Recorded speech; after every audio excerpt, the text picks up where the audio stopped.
ओम नमः शिवाय.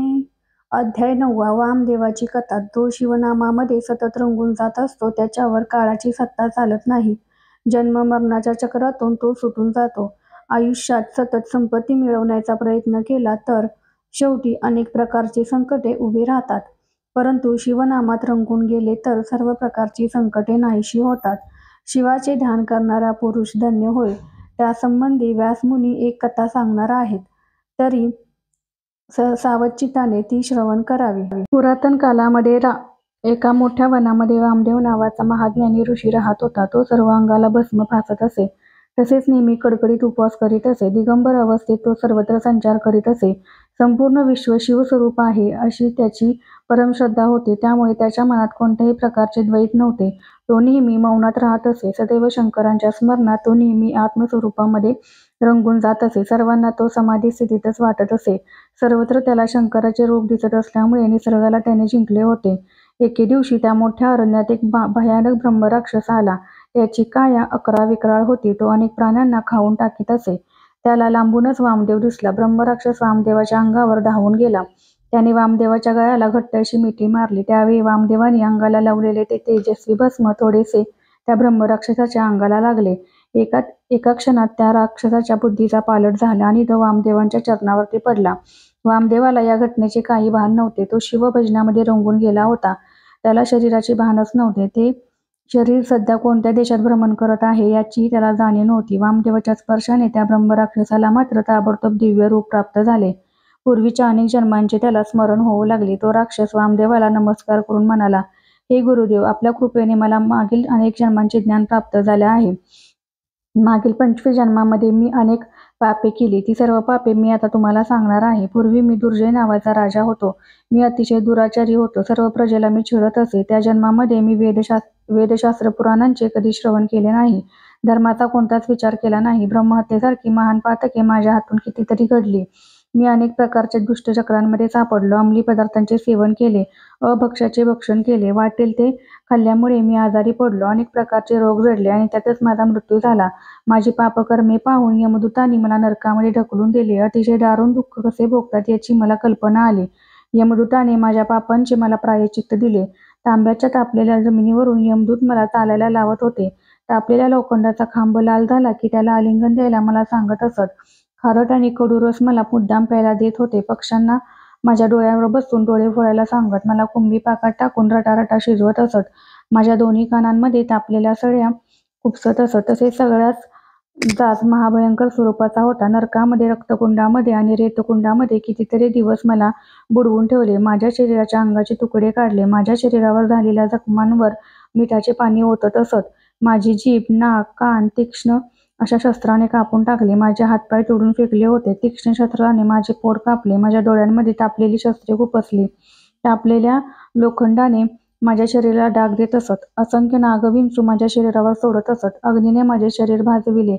पायात अतिशय जड दगड बांधून मला डोंगरावरून खाली ढकलण्यात येत असे. इंगळ्यांचे अंथरूण करून त्यावर मला झोपायला लावले. लोखंडाचे गरम गरम चणे मला खायला लावले. मानेला उरफाटे टांगून टाकले. हत्तीच्या पायाखाली मला चिरडले. माझे सगळे सांधे कडाकड मोडून टाकले. टोकदार सुळावर मला झोपून वरून मुसळाने मारा केला. अशा प्रकारे अतिभयंकर अशा नरक यातना मी 3000 वर्षे भोगल्या. या यातना भोगताना शरीर तर नष्ट होत होते, पण प्राण जात नव्हता. या सर्व यातना भोगाव्या लागतात, सोसाव्या लागतात. या यातना भोगून झाल्यानंतर मला व्याघ्र जन्म मिळाला. त्यानंतर मी अजगराचा जन्म घेतला. पुढील जन्मात मी लांडगा झालो. नंतर सुकराचा जन्म घेतला. नंतर सरडा बनलो. 6व्या जन्मात श्वान बनलो. 7व्या जन्मात कोल्हा बनलो.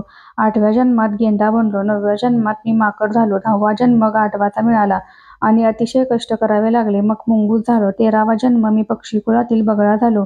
14वा जन्म उकिरड्यावरचे अन्न खाणारा कोंबडा झालो. त्यानंतर पापी गिधाडाचा जन्म घेतला आणि मृत पावलेल्या जनावरांचे शरीर खाल्ले. त्यानंतर मांजराचा जन्म झाला. त्यानंतर बेडकाचा जन्म झाला आणि डबक्यात राहू लागलो. 18व्या जन्मी कासव झालो. नंतर पाण्यामधला मासा बनलो. नंतर उंदराचा जन्म मिळाला व मी बिळातून इकडून तिकडे फिरू लागलो. मला आणखी काही पशुपक्ष्यांचे जन्म मिळाले, परंतु पुढे पापी निषादाच्या जन्मास आलो. या जन्मात मी क्रूरपणे अनेक प्राण्यांची हत्या केली. त्यामुळे मला भयंकर राक्षसाचा जन्म प्राप्त झाला. आपल्या कृपेमुळे मला ज्ञानप्राप्ती झाली. मी पावन झालो. गंगेत स्नान केल्याने जसे मागील सर्व पाप नाहीसे होते त्याप्रमाणे सर्व पाप संपून गेले. वामदेवांनी राक्षसाचे सारे बोलणे ऐकून घेतले आणि तो म्हणाला, पुरातन काळी एक ब्राह्मण होता. त्याचे एका स्त्रीवर अतिशय प्रेम होते. त्या दोघांना एकत्र बोलताना तिच्या पतीने पाहिले.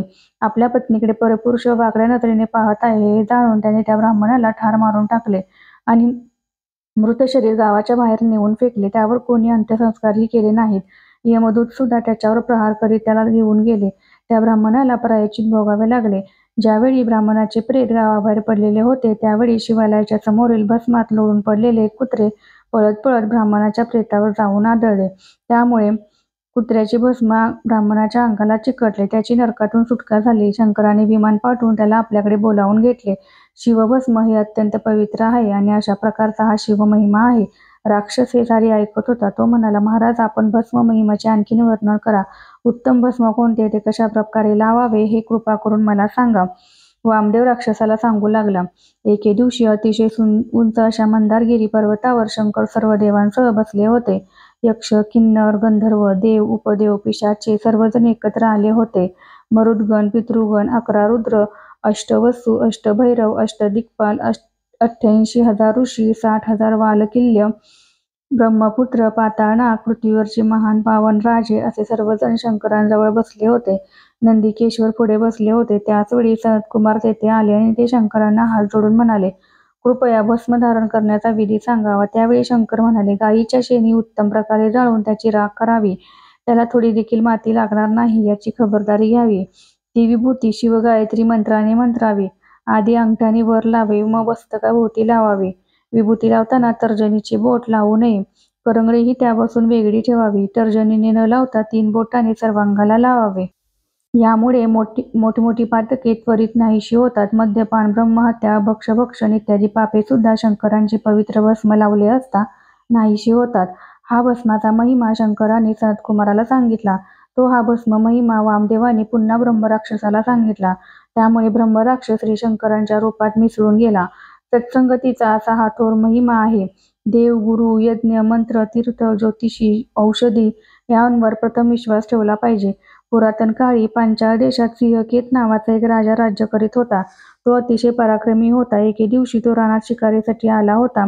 त्याच्याजवळ भिल्लही होते. शिकारीसाठी फिरत असताना वाटेमध्ये एक जुने शिव मंदिर दिसले. त्या मंदिरात कोणीच नव्हते. मंदिराचा बराचसा भाग पडलेला होता. भिल्लाने स्वच्छ करून पाहिले तर तेथे सुंदर शिवलिंग होते. तो राजास म्हणाला, या शिवलिंगाची आपण पूजा करूया. ही पूजा कशी करायची हे मला सांगा.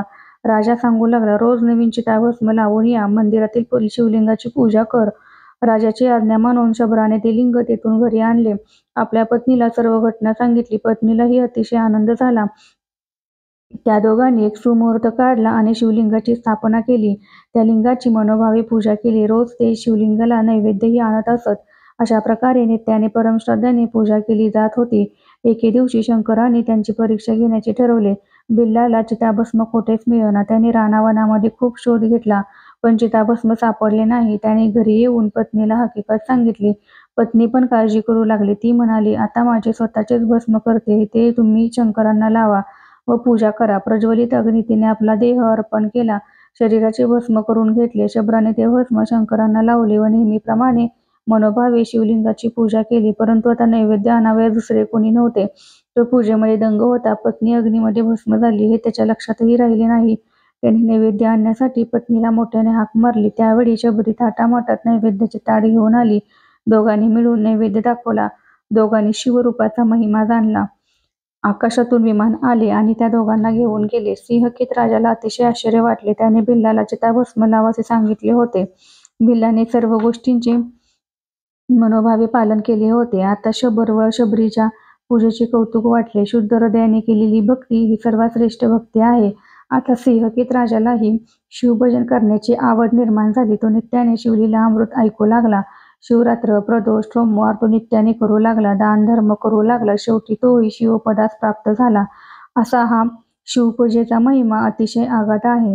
श्रीधर कवींची काव्यवेल पूर्ण रूपाने वाढली. ती शिवलीला अमृतरूपी मंडपावरती चढली. शिवभक्तांनी त्या छायेत बसून आनंद प्राप्त करावा.